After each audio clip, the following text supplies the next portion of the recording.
Good morning to all. एक बार फिर से श्री बालाजी एजुकेशन ग्रुप के ऑनलाइन प्लेटफॉर्म पे आप सभी का स्वागत है। Good morning to all. तो आज का थॉट ऑफ द डे है बिना दूरी तय किए हुए, बिना दूरी तय किए हुए कहीं दूर आप नहीं पहुंच सकते। बिना दूरी तय किए हुए कहीं दूर आप नहीं पहुंच सकते। अगर आपको कुछ पाना है तो आपको कुछ करना पड़ेगा, दूरी तय करनी पड़ेगी मतलब, ठीक है। तो आज हम पढ़ेंगे ओटाइटिस मीडिया। ओटाइटिस मीडिया क्या होता है इसके बारे में पढ़ेंगे डिटेल में। ओटाइटिस मीडिया क्या होता है, ओटाइटिस मीडिया क्या होता है, ये एमएसएन का टॉपिक है। इसके बारे में डिटेल में पढ़ेंगे, कैसे होता है, कहाँ पे होता है और किस तरह इसे ट्रीटमेंट किया जाता है, इसके बारे में हम डिटेल में पढ़ेंगे। आज की क्लास में हम इसके बारे में डिटेल में पढ़ेंगे, ठीक है। तो ओटाइटिस मीडिया, हिंदी में इसे मिडल ईयर, मध्य कर्ण बोलते हैं। हिंदी में इसे मध्य कर्ण, मध्य कर्ण बोलते हैं। मध्य कर्ण, मध्य कर्ण बोलते हैं। हिंदी में इसे मध्य कर्ण बोलते हैं, मध्य कर्ण बोलते हैं। मध्य कर्ण यानी मिडल ईयर, मिडल ईयर। कान है उसका बीच का हिस्सा मिडल ईयर क्या कहलाता है, उसमें इन्फेक्शन हो जाना। मिडल ईयर में इन्फेक्शन हो जाना क्या कहलाता है, ओटाइटिस मीडिया कहलाता है। Definition, otitis media is a condition of inflammation of the middle year. Middle ear के अंदर इन्फ्लामेशन हो जाना क्या कहलाता है, ओटाइटिस मीडिया कहलाता है। मध्य कर्ण में इन्फ्लामेशन हो जाना क्या कहलाता है, ओटाइटिस मीडिया कहलाता है। तो जो कान का हिस्सा होता है उसके मध्य वाले भाग में, मिडल वाले भाग में अगर इन्फ्लामेशन हो जाए, संक्रमण हो जाए या इन्फ्लामेशन हो जाए तो उसे क्या कहते हैं, उसे कहते हैं ओटाइटिस मीडिया। ओटाइटिस मीडिया यानी मिडल ईयर का इन्फेक्शन हो जाना क्या कहलाता है, ओटाइटिस मीडिया कहलाता है।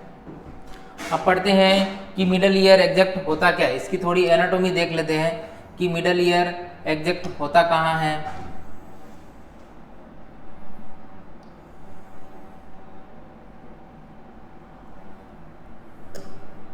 तो इसके अंदर देखो, ये है सबसे पहले एक्सटर्नल ईयर।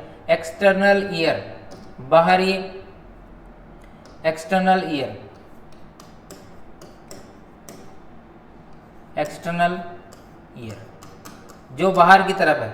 ये यहां से ये इतना, ये क्या है, एक्सटर्नल ईयर कहलाता है। ये एक्सटर्नल ईयर कहलाता है। जो पिन्ना वगैरह है, ये कान का बाहरी हिस्सा, उसके बाद में ये जहां कान में इंटर होते हैं, ये वाला यहां तक का हिस्सा क्या कहलाता है, एक्सटर्नल ईयर कहलाता है। यहां तक बाहर वाला हिस्सा ये क्या कहलाता है, एक्सटर्नल ईयर कहलाता है। अब यहां से यहां तक का वाला हिस्सा, ये वाला हिस्सा मिडल ईयर कहलाता है।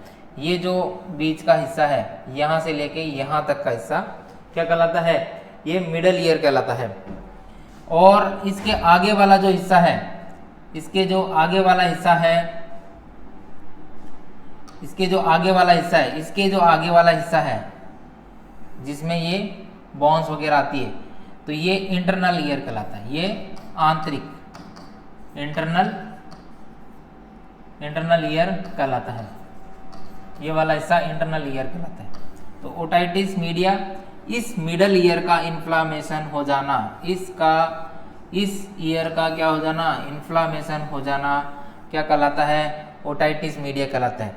इस मिडल ईयर के अंदर एक ईस्टेकन ट्यूब होती है, ईस्टेकन ट्यूब, यहाँ से एक ट्यूब निकलती है, ये क्या कहलाती है, ईस्टेकन ट्यूब कहलाती है, ठीक है।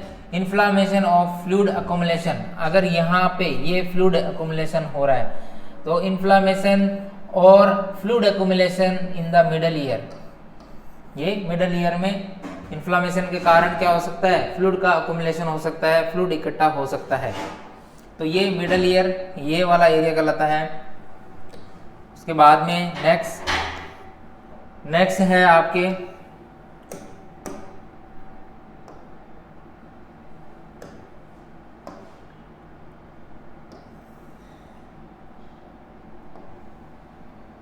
दूसरे डायग्राम में देखते हैं। तो नेक्स्ट है ये जो बाहर आउटर मेम्ब्रेन होती है, ये क्या कहलाती है, जो ये बाहर की तरफ दिखाई देती है आउटर मेम्ब्रेन, ये क्या कहलाती है, ये पिन्ना कहलाती है। ये क्या कहलाती है, पिन्ना कहलाती है। इसे क्या बोलते हैं, पिन्ना बोलते हैं,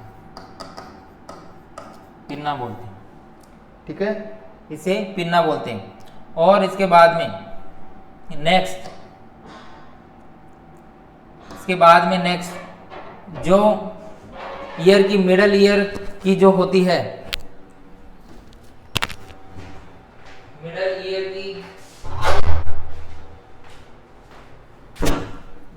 मिडल ईयर की जो होती है,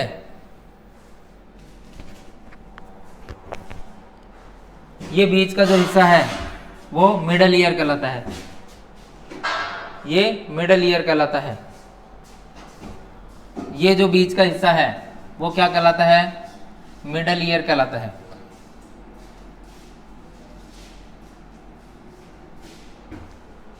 बीच का हिस्सा मिडल ईयर कहलाता है।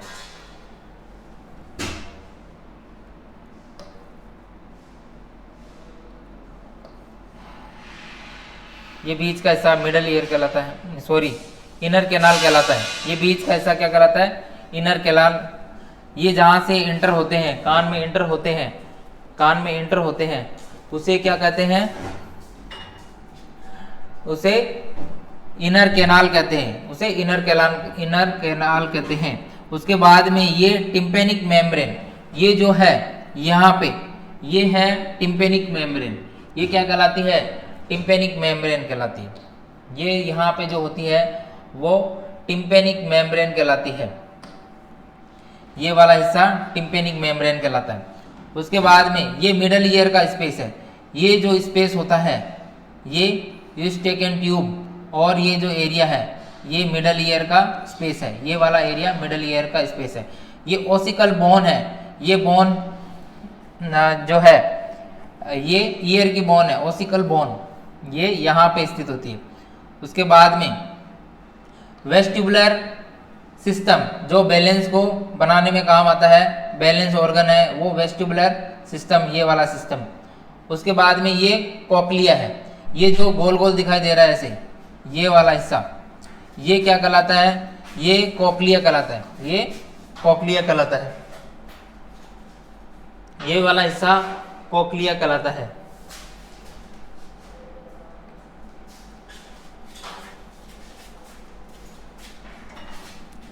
ये यूस्टेकन ट्यूब, ये जो ट्यूब दिख रही है, ये जो एरिया दिख रहा है वो यूस्टेकन ट्यूब का एरिया है। इसके बाद में नेक्स्ट हम पढ़ते हैं इसके type. It is mainly classified into 3 type. ये 3 टाइप के, मेनली कितने टाइप के हैं, ये 3 टाइप के होते हैं। तो सबसे पहला टाइप है इसका, जो टाइप है पहला एक्यूट ओटाइटिस मीडिया, इसको शॉर्ट में AOM बोलते हैं, इसको AOM बोलते हैं, acute otitis media, acute otitis media. इसको शॉर्ट में हम बोलते हैं, इसको शॉर्ट में AOM बोलते हैं, शॉर्ट में हम AOM, एक्यूट ओटाइटिस मीडिया। इसका फर्स्ट टाइम है। तो sudden infection in the middle ear and it get cure with 6 weeks. इसमें क्या होता है, सडन इन्फेक्शन हो जाता है। सडन मतलब अचानक इन्फेक्शन हो जाता है, sudden infection the middle ear and it get cure with 6 weeks. 6 week के अंदर 6 सप्ताह के अंदर इसको क्योर किया जा सकता है, इसे ट्रीट किया जा सकता है। तो वो एक्यूट ओटाइटिस मीडिया के अंदर आता है। वो फर्स्ट टाइप है एक्यूट ओटाइटिस मीडिया, जिसमें क्या सडन इन्फेक्शन हो जाता है मिडल ईयर के अंदर और उसे 6 वीक के अंदर क्योर किया जा सकता है, उसे ठीक किया जा सकता है। यह it can occur in one year, ये एक कान में, और इन बोथ ईयर, दोनों कान में हो सकती है। तो ये एक ईयर और दोनों ईयर में हो सकती है। यह it occur in one year and both year.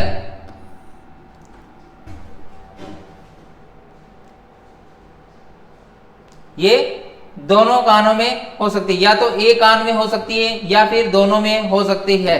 तो एक्यूट ओटाइटिस मीडिया या तो एक कान में या दोनों कानों में साथ हो सकती है, साथ में हो सकती है, या तो एक कान में हो सकता है या दोनों कानों में एक साथ हो सकता है।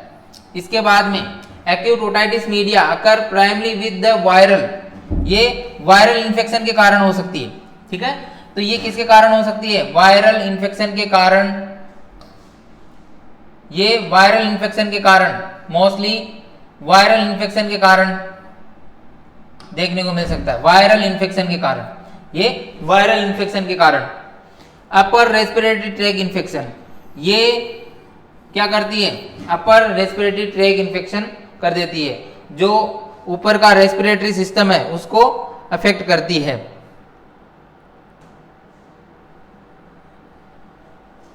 इसके साथ का संक्रमण है, ये अपर रेस्पिरेटरी ट्रैक इन्फेक्शन के साथ होती है। ये टक्कर कैसे होती है? जब अपर रेस्पिरेटरी ट्रैक इन्फेक्शन होगा तो ये हो सकता है। उसके बाद में बैक्टीरियल, अगर ये तो हो गया वायरल के अंदर, ये तो हो गया वायरल के अंदर, अगर वायरल इन्फेक्शन हो गया तो ये हो गया। अगर बैक्टीरियल इन्फेक्शन हुआ, बैक्टीरिया यानी जीवाणु के कारण होगा, ये तो विषाणु के कारण, अगर बैक्टीरिया के कारण एक्यूट ओटाइटिस मीडिया हुआ, अगर बैक्टीरिया के कारण एक्यूट ओटाइटिस मीडिया हुआ तो it is more severe and is characterised by severe and persistent pain. इसके कारण क्या होगा? सीवियर पेन हो सकता है, लगातार और सीवियर पेन हो सकता है। In the ear and high fever up to 102 यानी 102 डिग्री तक फीवर हो सकता है। अगर बैक्टीरियल इन्फेक्शन हो गया, अगर बैक्टीरियल इन्फेक्शन हुआ तो ये गंभीर टाइप है, इसमें सीवियर पेन लगातार होता रहता है और उसके अंदर हाई फीवर हो सकता है। हाई फीवर मतलब बुखार हो सकता है, बहुत तेज बुखार होगा, और बुखार कितना हो जाएगा? बुखार 102 डिग्री फ़ारेनहाइट तक हो सकता है। इसमें अगर बैक्टीरियल इन्फेक्शन हो गया तो उसके अंदर पेन होगा और सीवियर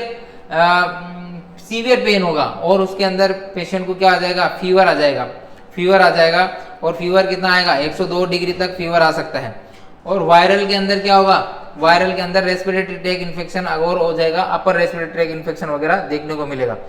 अब है bacterial acute otitis media. Bacterial acute otitis media can lead to complication such as perforation of the ear drum. Ear drum का परफोरेशन हो सकता है। इस इन्फेक्शन के कारण ईयर ड्रम में क्या हो सकता है? परफोरेशन हो सकता है, वहां पे परफोरेशन हो सकता है। Infection of the mastoid region, और मेस्टोइड रीजन जो मेस्टोइड बोन के पास का जो होता है एरिया, वहां पे क्या हो सकता है? इन्फेक्शन हो सकता है। इन सम केस मेनिंजियल फीवर, और मेनिंजियल फीवर भी हो सकता है कुछ केस के अंदर। ये क्या है? इसके कॉम्प्लिकेशन देखने को मिलेंगे, इसके अंदर ये कॉम्प्लिकेशन देखने को मिल सकते हैं। परफोरेशन का मतलब है कान के पर्दे में छेद हो जाना। इसको हिंदी में अगर ऐसे पूछे कि perforation of the ear drum मतलब क्या होता है, तो कान की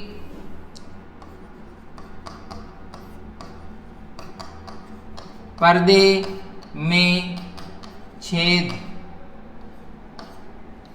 हो जाता है, ये कान के पर्दे में छेद हो जाता है। और इन्फेक्शन मेस्टोइड बोन के पास में इन्फेक्शन हो सकता है। और मस्तिष्क मेनिंजियल फीवर, उसको अपन मस्तिष्क बुखार भी बोल सकते हैं ऐसे हिंदी में। ठीक है, उसके बाद में है नेक्स्ट, ये तो हो गया फर्स्ट टाइप का। इसके बाद में है second type.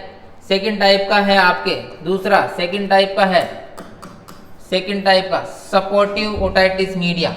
Supportive otitis media, it is also known as oozing. इसको ऊजिंग ओटाइटिस मीडिया के नाम से और जान सकते हैं। इसे इसमें क्या होती है, ऊजिंग होती है, तो उसे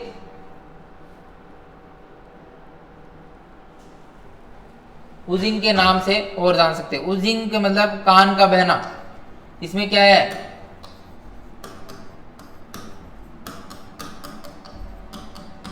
इसमें कान बहने लगता है, तो कान में ऊजिंग होने लगती है। इन ए फ्यू वीक्स मतलब कुछ ही सप्ताह और मंथ में, in this the fluid become thick. Fluid कैसा हो जाएगा, थिक हो जाएगा, गाढ़ा हो जाएगा, स्टिकी हो जाएगा, चिपचिपा। Hence it is name is glue ear, और इसे ग्लू ईयर के नाम से जानते हैं। इसे क्या नाम दिया जाता है, इसलिए इसे ग्लू ईयर का नाम दिया जाता है। इसे ग्लू ईयर, इसे क्या नाम दिया जाता है, ग्लू ईयर के नाम दिया गया है, क्योंकि इसमें थिक और कैसा, स्टिकी फ्लूइड, थिक और गाढ़ा और स्टिकी फ्लूइड, चिपचिपा फ्लूइड इसके अंदर रहता है।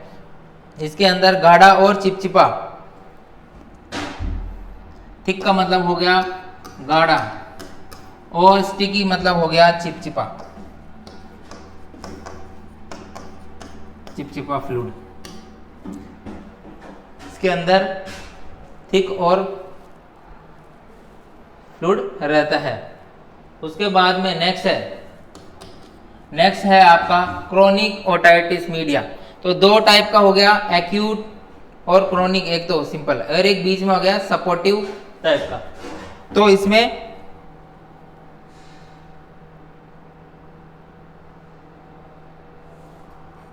थर्ड टाइप का हो गया आपके, तीसरे टाइप का हो गया क्रोनिक ओटाइटिस मीडिया। तो इसको COM बोल सकते हैं, इसको COM बोल सकते हैं और उसको SOM बोल सकते हैं। सपोर्टिव वाले को SOM बोल सकते हैं शॉर्ट में, इसको COM, chronic otitis media. If there is repeated infection in the middle ear, if there is infection in the middle ear, repeated बार बार में मिडल ईयर में इन्फेक्शन हो, रिपीटेड मात्रा में मतलब दोबारा, ठीक है। इसमें क्या हो, इसमें बार बार में संक्रमण, रिपीटेड मतलब दोबारा बार बार में होना, बार बार में मिडल ईयर में, कहां पे, मिडल ईयर में, मध्य कर्ण में अगर इन्फेक्शन होता है तो this infection can be also occur the mastoid bone, और वो मेस्टोइड बोन तक पहुंच सकता है, मेस्टोइड बोन से, और and tympanic membrane at part of the middle ear, और टिम्पेनिक मेम्ब्रेन किसके पार्ट होती है, मिडल ईयर का ही पार्ट होती है, तो उसमें और इन्फेक्शन हो सकता है। तो ये क्रोनिक ओटाइटिस मीडिया के अंदर मेस्टोइड बोन और टिम्पेनिक बोन, टिम्पेनिक मेम्ब्रेन है, उसमें भी प्रॉब्लम हो सकती है। तो उसके कारण ये क्रोनिक सबसे डेंजर होता है, तीसरा टाइप है। इसमें थर्ड में बार बार में मिडल ईयर में इन्फेक्शन होने के कारण ये प्रॉब्लम हो सकती है, बार बार में रिपीटेड अगर मिडल ईयर में इन्फेक्शन हो तो ये इस कारण हो सकता है। अब इसका कारण क्या है, ये क्यों होता है, ये बीमारी किस कारण हो सकती है, तो कोज क्या है इसके कारण क्या है, कोज क्या है, तो most otitis media due to virus, किसके कारण होती है, वायरस के कारण। मोस्टली ये जो बीमारी है ये विषाणु वायरस के कारण होती है, और बैक्टीरिया के कारण होती है, और फंगल इन्फेक्शन के कारण हो सकती है। तो ये बीमारी जो है वो वायरल इन्फेक्शन के कारण और बैक्टीरियल इन्फेक्शन के कारण और फंगल इन्फेक्शन के कारण हो सकती है। यह बीमारी वायरल, बैक्टीरियल और फंगल इन्फेक्शन के कारण हो सकती है। तो बैक्टीरिया, कौन कौन से बैक्टीरिया हो सकते हैं, तो कौन कौन से जीवाणु हो सकते हैं, बैक्टीरिया, कौन कौन से बैक्टीरिया हो सकते हैं, तो स्ट्रेप्टोकोकस निमोनियाई, ये मोस्ट कॉमन बैक्टीरिया है, स्ट्रेप्टोकोकस निमोनियाई बैक्टीरिया, जिसके कारण ये बीमारी हो सकती है। ओटाइटिस मीडिया की बीमारी मिडल ईयर की जो बीमारी है इस बैक्टीरिया के कारण हो सकती है।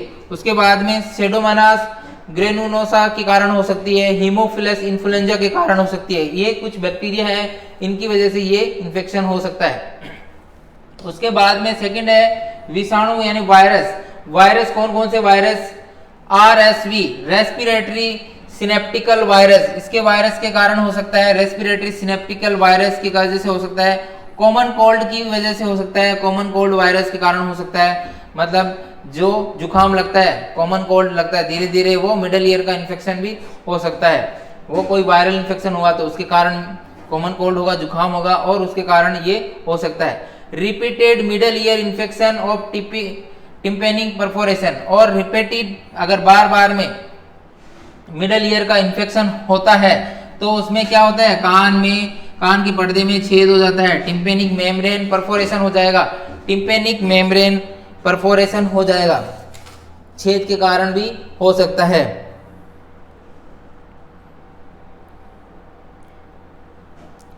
मध्य जो टिम्पेनिक मेम्ब्रेन है, कान के पर्दे में क्या हो जाएगा, छेद हो जाएगा।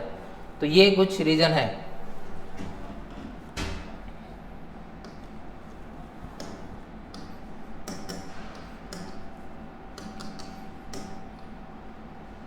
पर्दे में छेद हो जाएगा, छेद हो जाएगा, ये टिम्पेनिक परफोरेशन।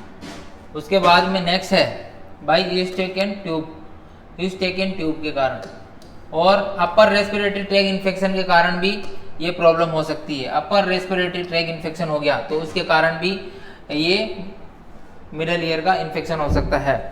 तो मेन हो गया, इसके अंदर बैक्टीरियल और वायरल कारण, वायरस के कारण हो सकता है, फंगस के कारण हो सकता है। इसमें बैक्टीरिया, स्ट्रेप्टोकोकाई वगैरह बैक्टीरिया जो होते हैं, न्यूमोनिया बैक्टीरिया, उनकी वजह से हो सकता है और कॉमन कोल्ड करने की वजह से होता है। बार बार मिडल ईयर इन्फेक्शन हुआ तो उसमें टिम्पेनिक मेम्ब्रेन के अंदर क्या हो सकता है, परफोरेशन हो सकता है, छेद हो सकता है। और बाई यूस्टेकन ट्यूब कैनाल के अकॉर्डिंग बाई द्वारा हो सकता है ये। और अपर रेस्पिरेटरी ट्रैक इन्फेक्शन हुआ बार बार में, ऊपर जो ऊपरी श्वसन जो सिस्टम है वहाँ का अगर इन्फेक्शन हुआ बार बार में तो वो भी क्या है, मिडल ईयर को इन्फेक्ट कर सकता है, तो उसके कारण भी मिडल ईयर में इन्फेक्शन हो सकता है। अब है पैथोजेनेसिस। पैथोजेनेसिस क्या है, इसकी पैथोफिजियोलॉजी क्या है। Pathogenesis of OM, otitis media, is explain by following. Pathogenesis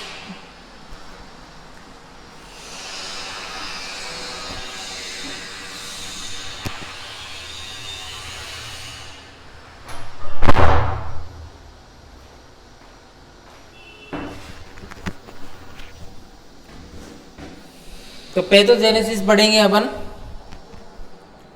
pathogenesis के बारे में पढ़ेंगे। सबसे पहले इन्फेक्शन ऑफ द नेजोफेरिंग्स। अगर नेजोफेरिंग्स में इन्फेक्शन हो गया, इन्फेक्शन ऑफ नेजोफेरिंग्स, नेजोफेरिंग्स है वहां पे अगर इन्फेक्शन हो गया, नेजोफेरिंग्स में इन्फेक्शन हो गया, नेजोफेरिंग्स इसमें इन्फेक्शन हो गया। नेजोफेरिंग्स कहाँ होता है, नेजल कैविटी और फेरिंग्स जो एरिया है वहां पे इन्फेक्शन हो गया तो वो क्या है, वहां पे इन्फेक्शन होने के कारण क्या होगा, जो यूस्टेकन ट्यूब है उसके द्वारा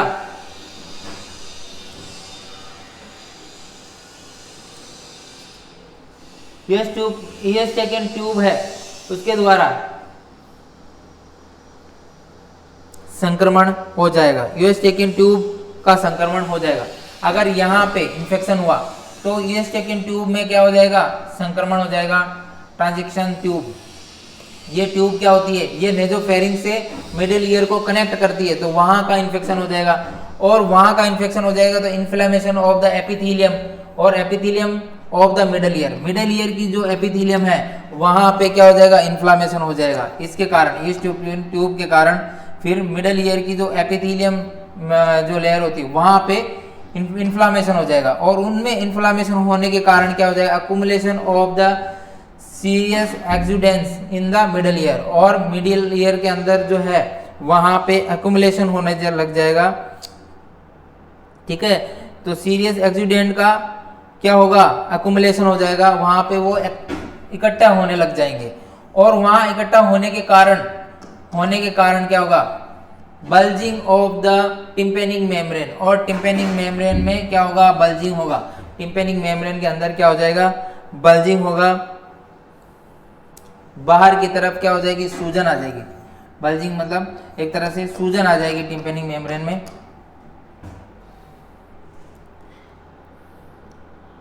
और क्या कॉम्प्लिकेशन देखने को मिलेगा, अगर टिम्पेनिक मेम्ब्रेन में क्या आ जाएगी, सूजन आ जाएगी, तो सूजन आने के कारण क्या देखने को मिलेगा, कॉम्प्लिकेशन टिम्पेनिक मेम्ब्रेन रप्चर हो जाएगी। टिम्पेनिक मेम्ब्रेन क्या होगी? रप्चर होगी। टिम्पेनिक मेम्ब्रेन क्या होगी? रप्चर हो जाएगी। Tympanic membrane rupture. और मेस्टोड क्या होगा? मेस्टोड बोन में इन्फ्लामेशन हो जाएगा, मेस्टोडाइटिस हो जाएगा, मेस्टोड बोन में इन्फ्लामेशन हो जाएगा। ये कुछ कॉम्प्लिकेशन देखने को मिलेंगे। ये इन्फेक्शन होने के बाद में ये क्या करेंगे? क्या कॉम्प्लिकेशन देखने को? टिम्पेनिक मेम्ब्रेन रप्चर हो सकती है, मेस्टोडाइटिस हो सकता है, मेस्टोइड में इन्फ्लामेशन हो सकता है, क्रोनिक ओटाइटिस मीडिया हो सकता है, धीरे धीरे क्रोनिक ओटाइटिस मीडिया हो सकता है। अब है कुछ सिम्टम्स पढ़ेंगे अपन। क्लिनिकल फीचर्स क्या होते हैं? क्लिनिकल फीचर्स, लक्षण क्या क्या है इसके लक्षण क्या होते हैं? लक्षण क्या है? तो सिम्टम क्या होते हैं? Symptom are not visible in the beginning later. Beginning के अंदर जो है, स्टार्टिंग के अंदर कुछ सिम्टम नहीं दिखाई देते हैं। अगर मिडिल ईयर का इन्फेक्शन होता है तो स्टार्टिंग में कोई भी सिम्टम नहीं दिखाई देंगे, कोई भी सिम्टम नहीं दिखाई देंगे। तो लेटर सिम्टम आर फॉलो, जो कुछ बाद में क्या सिम्टम दिखाई देते हैं? तो सबसे पहला सिम्टम आता है, क्या होता है? Hearing loss. सबसे पहला जो सिम्टम आता है वो आता है हेयरिंग लॉस। हेयरिंग लॉस का मतलब हो गया सुनने में क्या हो जाएगी? सुनने में प्रॉब्लम होगी। हेयरिंग लॉस का मतलब यहां पे है कि सुनने में प्रॉब्लम होगी।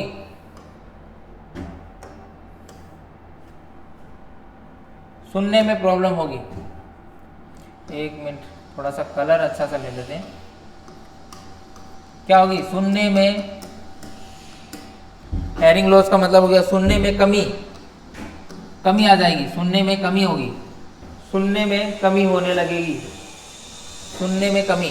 Discharge from the middle year. Middle ear क्या होता है? Discharge from the middle year. Middle ear से, सॉरी, ईयर से डिस्चार्ज होगा, यानी उसे ओटेरिया बोलते हैं। ओटोरिया किसे बोलते हैं? इसको शॉर्ट एक वर्ड में ओटोरिया बोल सकते हैं। इसमें क्या होता है? कान से डिस्चार्ज निकलता है, डिस्चार्ज आता है। उसके बाद में फॉल स्मेलिंग डिस्चार्ज, जो डिस्चार्ज निकल रहा है उसमें कैसी स्मेल आएगी? उसमें वो फॉल स्मेल, बदबूदार जो है वो स्मेल आएगी, बदबूदार स्मेल आएगी।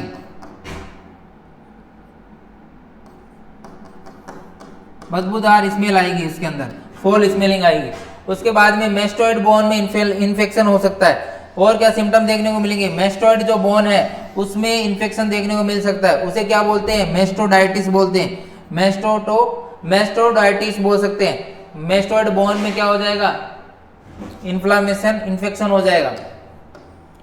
उसके बाद में नेक्स्ट आपके है परफोरेशन ऑफ टिम्पेनिक मेम्ब्रेन। तो जो कान का पर्दा होता है, कर्णपट होता है, उसमें छेद हो जाता है, कान के पर्दे में छेद हो जाना, perforation of the middle ear. कान के पर्दे में छेद हो जाना,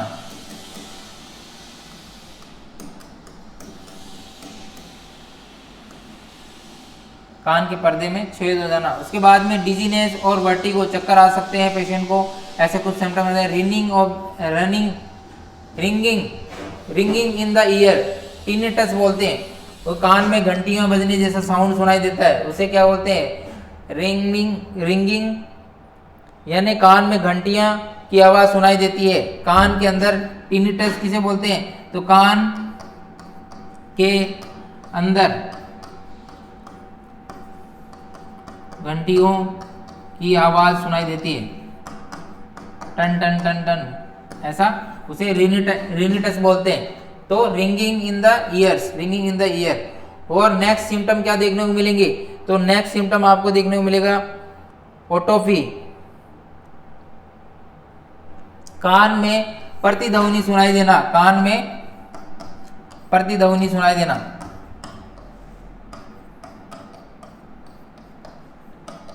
कान में प्रतिध्वनि सुनाई देती है, इसे बोलते हैं ओटोफी। ये कुछ सिम्टम्स है। और नोजिया वोमिटिंग भी हो सकता है, पेशेंट को नोजिया और वोमिटिंग जैसे सिम्टम भी आ सकते हैं। पेशेंट को कैसे सिम्टम आ सकते हैं? तो नोजिया और वोमिटिंग, नोजिया वोमिटिंग यानी जी मचलाना और उल्टी वगैरह, ऐसे कुछ सिम्टम भी आ सकते हैं। नोजिया वोमिटिंग वगैरह ऐसे सिम्टम भी आ सकते हैं। तो ये हो गए कुछ सिम्टम्स। क्या क्या सिम्टम देखने को मिलेंगे पेशेंट को? तो हेयरिंग लॉस, सुनने में कमी आ जाएगी, डिस्चार्ज हो सकता है, कान से डिस्चार्ज होगा, उसे ओटोरिया बोलते हैं। फॉल स्मेलिंग, बदबूदार जो है डिस्चार्ज आएगा कान से, और मेस्टोडाइटिस हो सकता है, मेस्टोइड बोन में इन्फेक्शन हो सकता है। उसके बाद में नेक्स्ट है आपके कान के पर्दे में छेद हो सकता है, perforation of tympanic membrane, dizziness, vertigo वगैरह आ सकते हैं, नोजिया वोमिटिंग हो सकती है, कान में घंटियां बज सकती है, टिनिटस बोलते हैं उसमें, ओटोफी, कान में प्रतिध्वनि सुनाई देना। ये कुछ सिम्टम्स आपको ओटाइटिस मीडिया के अंदर सुनाई देंगे, सॉरी ओटाइटिस मीडिया के अंदर दिखाई देंगे। उसके बाद में है डायग्नोसिस। डायग्नोसिस कैसे करोगे, कैसा पता लगाओगे इसका कि ये बीमारी कैसे होती है ना, कैसे पता लगाओगे, निदान क्या करोगे इसका, डायग्नोसिस क्या करोगे? हिंदी में इसको डायग्नोसिस को निदान बोलते हैं, निदान। ट्यूनिंग फॉर टेस्ट, एक टेस्ट करते हैं, कौन सा टेस्ट करते हैं? ट्यूनिंग फॉर टेस्ट करते हैं। तो ट्यूनिंग फॉर कैसा आता है? ट्यूनिंग फॉर ऐसा आता है, इस तरीके से, एक इस तरीके से एक इंस्ट्रूमेंट आता है जिसका साउंड सुनते हैं, तो ट्यूनिंग फॉर टेस्ट करते हैं, उसके द्वारा हम मिडल ईयर का इन्फेक्शन को पता लगा सकते हैं। और ऑडियोग्राम कर सकते हैं, audiogram is also known about the hearing loss, hearing loss के लिए ऑडियोग्राम करते हैं, तो उसका टेस्ट कर सकते हैं। एक्सरे कर सकते हैं, मेस्टोइड बोन का एक्सरे कर सकते हैं, एक्सरे के द्वारा पता लगा सकते हैं। This is रिवेल the injury of fracture of the mastoid bone, और मेस्टोइड बोन में फ्रैक्चर या इंजरी का पता लगाया जा सकता है। उसके बाद में कल्चर सेंसिटिविटी टेस्ट कर सकते हैं, कल्चर और सेंसिटिविटी टेस्ट कर सकते हैं, जो पस निकल जो उसके अंदर से कल्चर और सेंसिटिविटी टेस्ट कर सकते हैं, जो कान से जो सिक्रीशन निकल रहे हैं उसका कल्चर सेंसिटिविटी टेस्ट कर सकते हैं। उसमें उस बैक्टीरिया के बारे में पता लगाया जा सकता है कि उस बैक्टीरिया के बारे में वो पता लगाया जा सकता है कि ये कौन से बैक्टीरिया के कारण हो रहा है, बैक्टीरियल इन्फेक्शन को शो करता है। कल्चर सेंसिटिविटी टेस्ट से बैक्टीरियल इन्फेक्शन का पता लगाया जा सकता है, pathogenesis of bacterial are detected. उसके बाद में है मेडिकल मैनेजमेंट। इसका मेडिकल मैनेजमेंट क्या करेंगे? ये तो था डायग्नोसिस, डायग्नोसिस जो है कैसे कैसे कर सकते हैं, एक्सरे के द्वारा और कल्चर वगैरह टेस्ट के द्वारा पता लगा सकते हैं। उसके बाद में जो है नेक्स्ट इसका मेडिकल मैनेजमेंट क्या होता है? मेडिकल मैनेजमेंट क्या होता है? तो although 80% of acute otitis media case recover is potentially, but antibiotics therapy is provided by speedily recovery। जो 80% है वो क्या होता है? 80% जो केस है वो अपने आप रिकवर हो जाते हैं। 80% जो केस है किस कंडीशन में, कौन सी कंडीशन में 80% केस अपने आप रिकवर हो जाते हैं? तो जो एक्यूट ओटाइटिस मीडिया है, जो फर्स्ट वाला मैंने बताया था, फर्स्ट टाइप जो एक्यूट ओटाइटिस मीडिया है वो 80% अपने आप रिकवर हो जाता है, अपने आप ठीक हो जाता है, बॉडी अपने आप ठीक कर देती है। लेकिन अगर जल्दी ठीक करना है तो उसे एंटीबायोटिक देनी चाहिए। उसे क्या, एंटीबायोटिक देके हम उस चीज को जल्दी से ठीक कर सकते हैं। Antibiotic therapy is provided for speedily recovery, जल्दी रिकवरी करता है, स्पीडली रिकवरी करता है, जल्दी रिकवरी कर देता है एंटीबायोटिक थेरेपी से। कौन सी थेरेपी? एंटीबायोटिक। एंटीबायोटिक थेरेपी मतलब एंटीबायोटिक की मेडिसिन देनी है पेशेंट को। Systemic antibiotic therapy is provided for at least 6 days. और जो कितनी देनी चाहिए? जो सिस्टमेटिक एंटीबायोटिक थेरेपी है कम से कम 6 दिन देनी चाहिए, 6 डेज देनी चाहिए, at least 6 days. Antibiotic drugs use to treatment of otitis media are. कौन सी एंटीबायोटिक ओटाइटिस मीडिया के अंदर यूज में ले सकते हैं? कौन कौन सी एंटीबायोटिक अपन ओटाइटिस मीडिया के अंदर यूज में ले सकते हैं? तो सबसे पहली जो एंटीबायोटिक्स है वो है आपके एमोक्सिलिन। एमोक्सिलिन है यूज फॉर इनिशियल ट्रीटमेंट, शुरुआती ट्रीटमेंट के लिए कौन सी एंटीबायोटिक यूज में ले सकते हैं? एमोक्सिलिन। एमोक्सिलिन जो एंटीबायोटिक है उसका हम यूज कर सकते हैं जो शुरुआती ट्रीटमेंट के लिए। उसके बाद में इरिथ्रोमाइसिन, दूसरी जो एंटीबायोटिक होती है, टैबलेट के रूप में आती है, इंजेक्शन के रूप में भी आता है, ठीक है, तो इसके द्वारा हम ट्रीट कर सकते हैं। उसके बाद में दूसरी जो है इरिथ्रोमाइसिन के नाम से आती है। तो for patient who are allergic और पेनिसिलिन ड्रग्स, जिसको पेनिसिलिन ड्रग की एलर्जी रहती है, ऐसे पेशेंट जिनको पेनिसिलिन, तो ये एमोक्सिलिन एक पेनिसिलिन का ही टाइप है, तो उन पेशेंटों को अगर किसकी एलर्जी रहती है, उसको अगर पेनिसिलिन की एलर्जी रहती है तो उसे इरिथ्रोमाइसिन ड्रग्स दे सकते हैं, इरिथ्रोमाइसिन एंटीबायोटिक्स दे सकते हैं। उसके बाद में तीसरी जो एंटीबायोटिक है वो है एजिथ्रोमाइसिन। कौन सी होती है? एजिथ्रोमाइसिन 500 mg की आती है, ये 500 mg की आती है। एमोक्सिलिन 650 mg की टेबलेट आती है, ठीक है। तो ये azithromycin for patient who are allergy for penicillin drug, और ये भी उन पेशेंटों को दे सकते हैं जिनको एमोक्सिलिन यानी पेनिसिलिन की एलर्जी है, उसे एजिथ्रोमाइसिन वगैरह भी टैबलेट दे सकते हैं, इसके द्वारा भी ट्रीट किया जा सकता है। और नेक्स्ट जो है आपके नेक्स्ट जो ड्रग्स है वो है ट्रिप्टोफैरिन और सल्फेमेथाजोल, ये एंटीबायोटिक के द्वारा भी हम उस पेशेंट को ट्रीट कर सकते हैं। उसके बाद में नेक्स्ट है सेफाक्लोर, और कुछ एंटीबायोटिक है सेफाक्लोर और cefuroxime for case of resistance to other drugs. अगर किसी ड्रग्स की रेजिस्टेंस हो चुकी है, दूसरी एंटीबायोटिक का रेजिस्टेंस हो चुका है, तो ये एंटीबायोटिक और दे सकते हैं, सेफ्लाक्लोर और सिफ्रोक्साइम वगैरह और दे सकते हैं। उसके बाद में नेक्स्ट है decongestion. It help to drainage from the middle ear through the eastern tube. Decongestion के द्वारा हम मिडल ईयर से ड्रेनेज को ईस्टर्न ट्यूब द्वारा निकालने में मदद करती है। जो ये ट्यूब होती है, ईस्टर्न ट्यूब होती है, इसके द्वारा जो ड्रेनेज है उसको बाहर निकालने में मदद करती है। डीकंजेस्टेड जो है उसके द्वारा हम वो बाहर निकाल सकते हैं। इसका एग्जाम्पल है फेनाइलनेफ्रीन HCl जो है वो क्या करती है, जो ईस्टर्न ट्यूब के अंदर जो ड्रेनेज इकट्ठा हो रहा था उसको मिडल ईयर से निकालने में हेल्प करती है। तो पहली है फेनाइलनेफ्रीन HCl, दूसरी है आपके स्यूडोनेफ्रीन ना,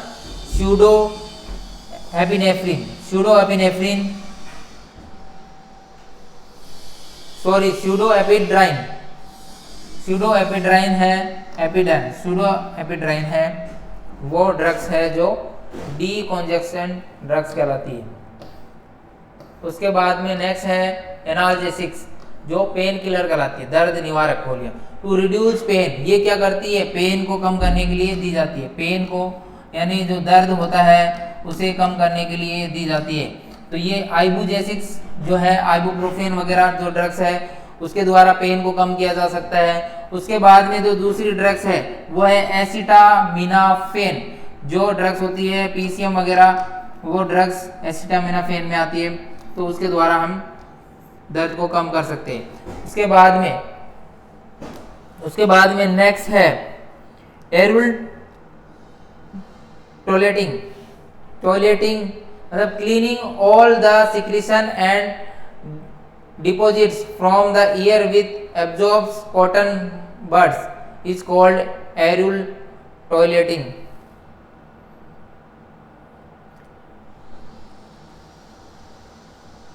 इसमें क्या किया जाता है, जो एब्जॉर्ब कॉटन बड्स है उसके द्वारा जो कान के सिक्रीशंस है, इस एब्जॉर्ब कॉटन बब्स के द्वारा, जो बब्स होते हैं कॉटन बब्स, वो सूखे कॉटन बब्स होते हैं, उसके द्वारा कान की सफाई की जाती है, क्लीनिंग की जाती है, सिक्रीशन जो कान से निकल रहे थे उसकी सफाई की जाती है, उसे हम एरुल टॉयलेटिंग कहते हैं।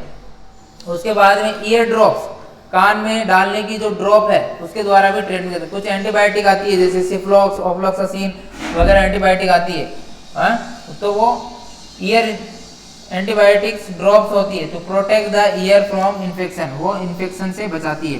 कुछ ड्रॉप आती है, कौन सी ड्रॉप आ सकती है, सिफ्लॉक्स की आ सकती है, सिफ्लोप्रोक्सासिन, ऑफ्लॉक्स आ सकती है। ऑफ्लॉक्सासिन आ सकती है, टोब्रामाइसिन आ सकती है, टोब्रामाइसिन आ सकती है, मॉक्सीफ्लॉक्सासिन आ सकती है, मॉक्सीफ्लॉक्सासिन।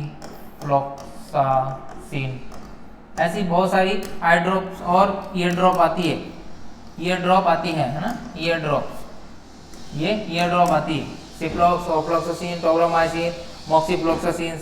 इन ड्रॉप्स के द्वारा भी अगर एंटीबायोटिक्स ड्रॉप है उसके द्वारा भी ओटाइटिस मीडिया को ट्रीट किया जा सकता है। अब है सर्जिकल मैनेजमेंट।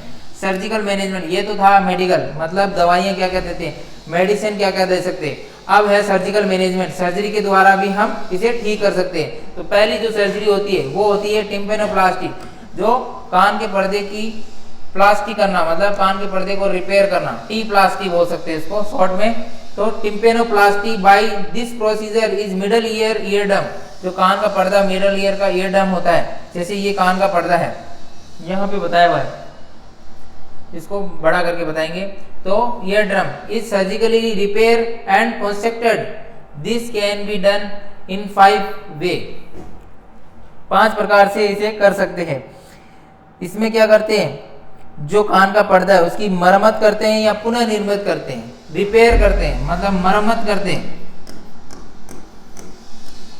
या रिकंजक्शन का मतलब है पुनः निर्मित करते हैं, पुनः निर्मित करते हैं, पूर्ण निर्मित करते हैं या पुनः निर्मित करते हैं, पुनः निर्मित करते हैं।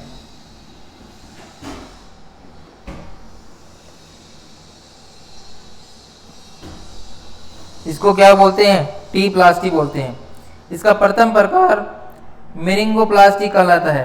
इसका जो फर्स्ट टाइप का प्रकार है, it is first type is called is myringoplasty, इसे मेनिंगोप्लास्टी के नाम से जानते हैं, फर्स्ट टाइप की। अब है इसका थोड़ा सा डायग्राम बता देता हूं मैं आपको।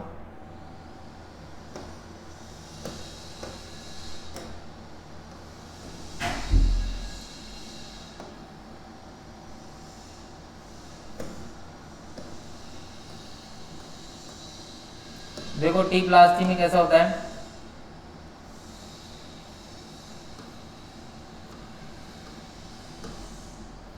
तो ये कान का ईयर कैनाल है, ये ईयर कैनाल है, ये जो कान का पर्दा है, देखो इसमें ये कान का पर्दा है, यहाँ से दिख रहा है, देखो कान के पर्दे में छेद हो गया, रप्चर हो गया, ईयरड्रम रप्चर हो गया, तो इसे वापस रिपेयर किया जाता है, ग्राफ्ट लगा के इसे वापस क्या किया जाता है, रिपेयर किया जाता है। ईयरड्रम को ऐसे रिपेयर किया जाता है वापस ग्राफ्ट लगा के, इसे वापस देखो यहाँ पे ये जो छेद था उसको वापस रिपेयर कर दिया, तो ये कहलाती है टी प्लास्टी, इसे कहते हैं टिम्पेनोप्लास्टी कहलाते हैं। ठीक है, ओसिक्लोप्लास्टी, अब ये ओसिकल्स जो होते हैं उसको रिपेयर किया जाता है, वो कहलाती है ओसिक्लोप्लास्टी कहलाती है। मध्य कान में स्थित जो ओसिकल बोन होती है उसको सर्जरी के द्वारा रिपेयर किया जाता है। तो रिकंजक्शन, पुनः निर्मित, रिकंजक्शन का मतलब होता है पुनः निर्मित करना, रिकंजक्शन ऑफ ऑल 3 ओसिकल्स, जो 3 ओसिकल्स होते हैं उनको दोबारा रिपेयर करना, located in the middle year by the surgery. Surgery के द्वारा जो ओसिकल्स होते हैं, तीनों ओसिकल्स होते हैं, उन्हें सर्जरी के द्वारा वापस रिपेयर किया जाता है, वही क्या कहलाती है, वही ओसिक्लोप्लास्टी कहलाती है। सर्जरी के द्वारा उसे रिपेयर किया जाता है, प्लास्टी का मतलब उसे रिपेयर करना, रिकंस्ट्रक्शन करना, जहां पे प्लास्टी वर्ड यूज होता है उसे रिपेयर करना कहलाता है। तो ओसिकल्स को इसमें रिपेयर किया जाता है, टिम्पेनोप्लास्टी में टिम्पेनिक मेम्ब्रेन है उसे रिपेयर किया जाता है। तो इन दोनों को रिपेयर करना, मिडल ईयर का इन्फेक्शन हो गया तो उनमें ये 2 सर्जरियां की जाती है, जिसमें ओसिकल्स को रिपेयर किया जाता है, रिकंस्ट्रक्शन किया जाता है, पुनः निर्माण किया जाता है।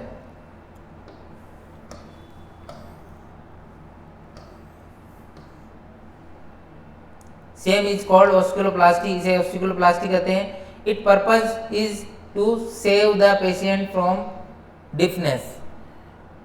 इसका पर्पज क्या है, डिफनेस से बचाना, बहरापन जो होता है, बहरापन। डिफनेस का मतलब हो गया, क्या हो गया, बहरापन। डिफनेस का जो मतलब हो गया वह है बहरेपन से, मतलब बहरा हो जाना, उससे बचाना। इस सर्जरी का जो मेन पर्पज है वो है पेशेंट को बहरेपन से बचाना। मिडिल ईयर का इन्फेक्शन हो गया और उसमें ये प्रॉब्लम होगी, ओसिकल्स की प्रॉब्लम है, तो उसे सर्जरी के द्वारा रिपेयर करके उसे बहरेपन से बचाया जा सकता है, उसे बहरेपन से बचाया जा सकता है। उसके बाद में नेक्स्ट है आपके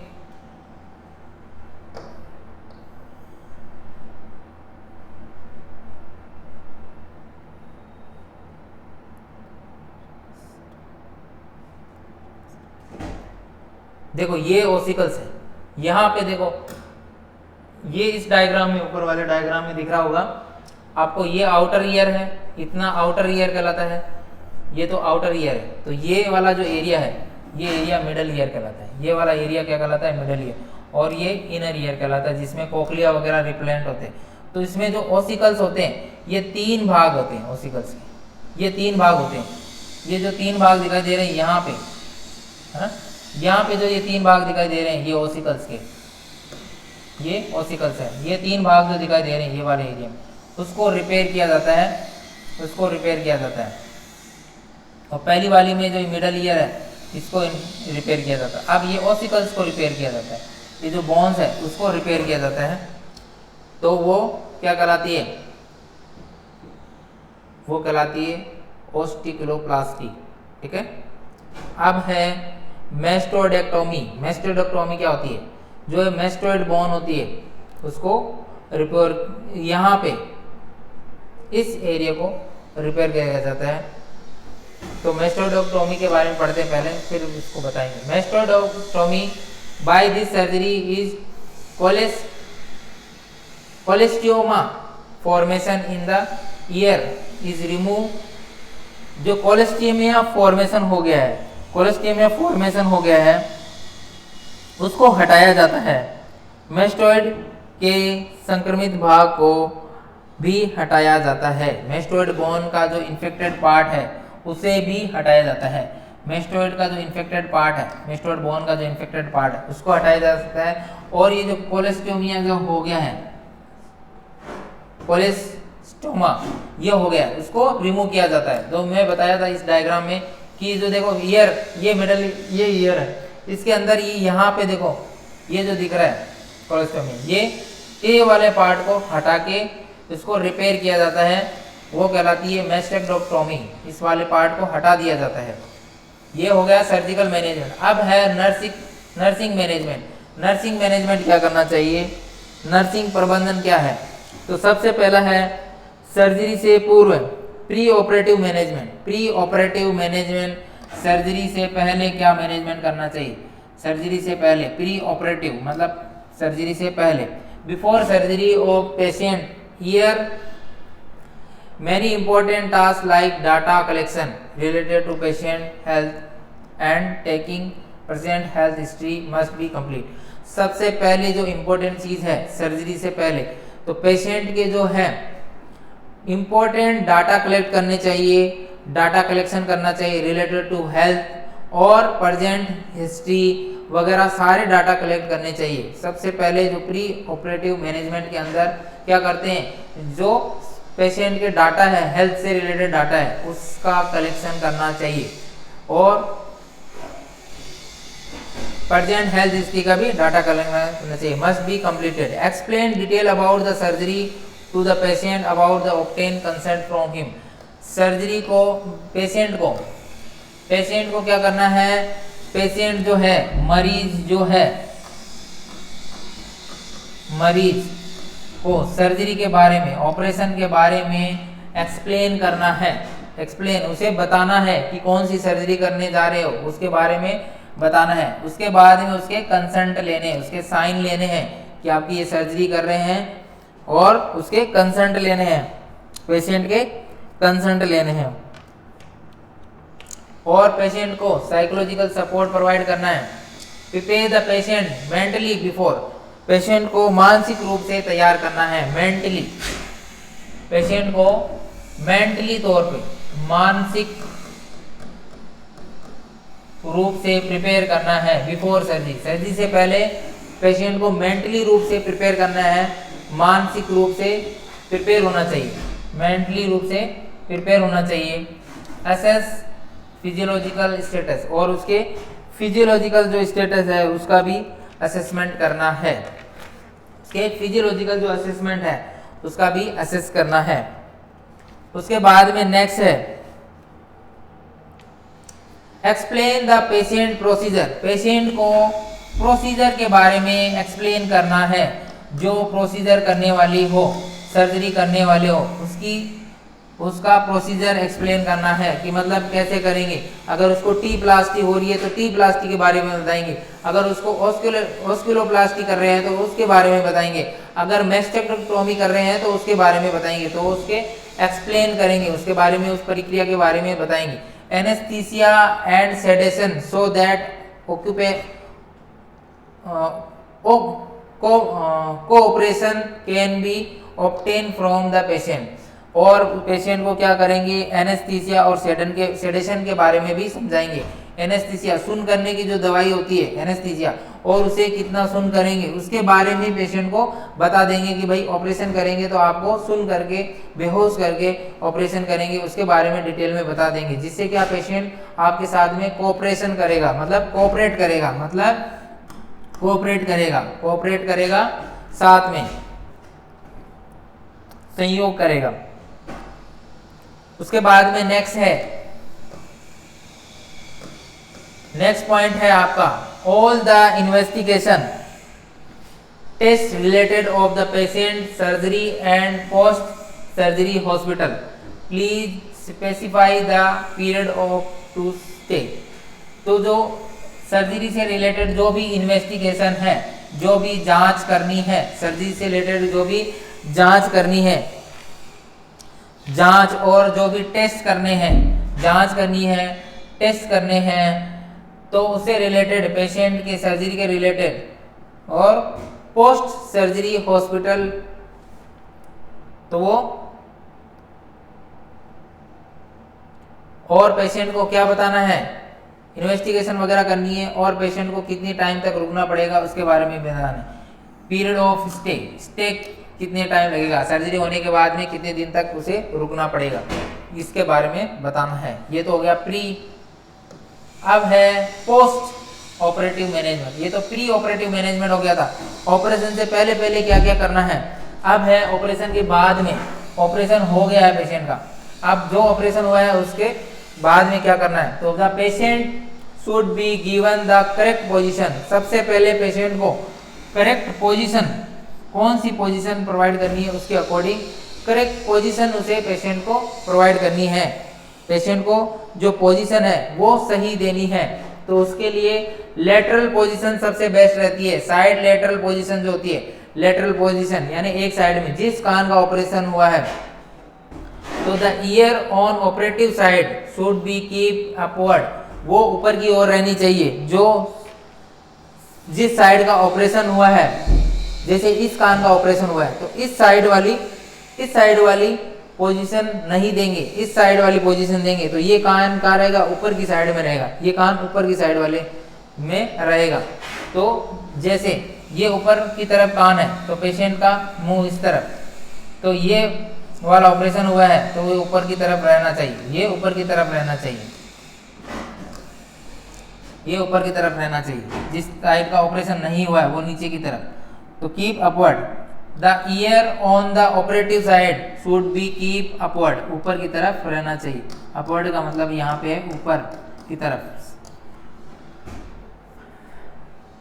अब mild analgesic as per order should be given to the patient for relief pain. Patient को क्या दे सकते हैं, माइल्ड एनाल्जेसिक, दर्द निवारक गोलियां दे सकते हैं, इंजेक्शन भी दे सकते हैं, गोली भी दे सकते हैं। तो माइल्ड एनाल्जेसिक जो दर्द को, पेन को कंट्रोल करती है, वो वाली चीज़ें देनी है एज पर डॉक्टर ऑर्डर, जिससे पेशेंट को क्या होगा, पेन से रिलीफ मिल सके, पेन कम हो। इसके लिए पेशेंट को पेन किलर की दवाई देनी है जिससे पेशेंट को पेन ना हो। ठीक है। उसके बाद में नेक्स्ट है सफिशिएंट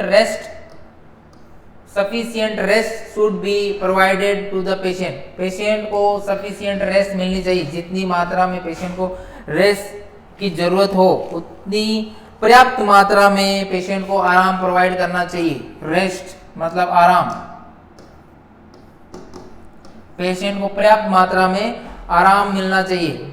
ठीक है, ये हो गया। After surgery the patient should B assist while walking because of the risk of vertigo. Patient की सर्जरी होने के बाद में उसके चलने में सहायता करनी चाहिए क्योंकि पेशेंट को चक्कर आ सकते हैं। तो patient should B assist while walking, चलता है तब उसकी सहायता करनी चाहिए क्योंकि पेशेंट को क्या आ सकते हैं, वर्टिगो मतलब चक्कर आ सकते हैं। पेशेंट को ऑपरेशन हुआ है तो उसके कारण चक्कर आ सकते हैं, इसलिए इससे पेशेंट की हेल्प करनी चाहिए।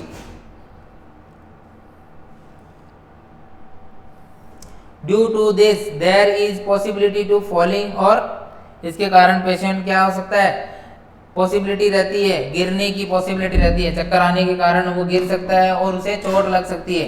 तो due to this falling and getting hurt, और उसके कारण उसे चोट भी लग सकती है। The nurse should be regularly inspect the incision, जो जहाँ पे चीरा लगाया है कान के साइड में, जो ईयर के पास में जहाँ पे चीरा लगाया है, तो उसका इंस्पेक्शन करना चाहिए, उसकी जांच करते रहना चाहिए, उसे देखते रहना चाहिए कि वहाँ से ब्लीडिंग वगैरह तो नहीं हो रही है, कोई खून तो नहीं बह रहा, वहाँ ब्लीडिंग वगैरह को चेक करना है। क्या चेक करना है, उसका इंस्पेक्शन करना है। अगर यहाँ पे सर्जरी कट लगाया है तो उसका इंस्पेक्शन करते रहना है नर्स को कि वहाँ से कोई ब्लीडिंग वगैरह तो नहीं हो रही है, उसके लिए उसे चेक करते रहना है, ये उसके लिए चेक करते रहना है। उसके बाद में ear packing dressing should be done daily by aseptic technique.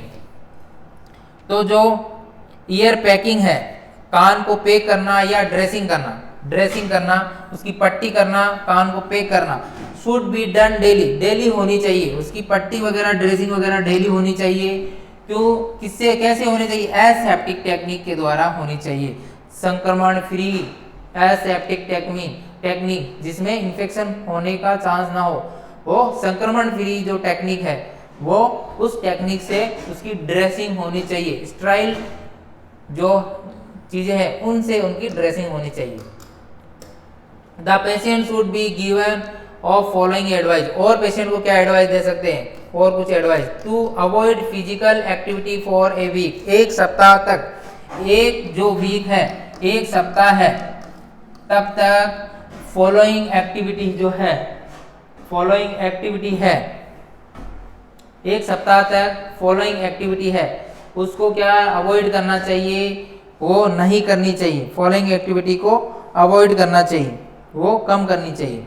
ठीक है, उसके बाद में avoid sports activity for 3 weeks, ये तो हो गई है फिजिकल एक्टिविटी। उसके बाद में स्पोर्ट्स यानी कोई खेलने वाली क्रिकेट फुटबॉल वगैरह जो एक्टिविटी है वो कम से कम 3 वीक तक, कम से कम 3 वीक तक यानी 3 सप्ताह तक, कितने सप्ताह तक, 3 सप्ताह तक अवॉइड करनी चाहिए, नहीं करनी चाहिए। To do not travel by air, avoid aeroplane and flight, और जो एरोप्लेन वगैरह में ट्रेवल नहीं करना चाहिए। ठीक है, वो कितने दिनों तक, थोड़े दिनों तक जो एरोप्लेन वगैरह है उसमें ट्रेवल नहीं करना चाहिए। Do not travel by air, avoid aeroplane flight, aeroplane flight को अवॉइड करना चाहिए। उसके बाद में अवॉइड लाउड लाफिंग, ज्यादा जोर जोर से हंसना, अवॉइड लाउड लाफिंग, ज्यादा जोर जोर से हंसना।